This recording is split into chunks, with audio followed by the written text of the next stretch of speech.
Welcome to Pindar Poetry. We hope you learned something new. You're going to switch apps quickly. First, open the apps you need and confirm whether your iPad uses a home button or Face ID so you pick the right gesture. Swipe up from the bottom or press home to go to the home screen, and make sure multitasking is enabled in settings to allow slide over and split view. Once done, place fingers for the next gesture.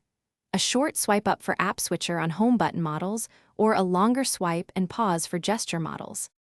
Next, activate the app switcher to pick the app you want. Swipe up and pause or double press home, then tap the app tile. For multitasking, drag an app icon from the dock to the left or right edge to create split view, or drop it as a floating slide over window for quick reference.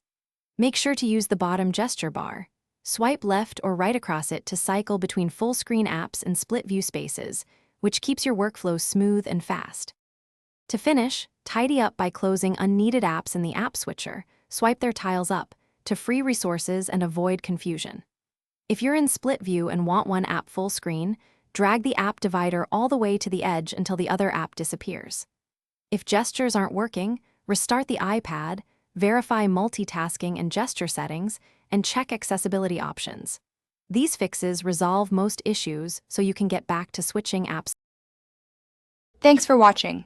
Consider subscribing if we helped you.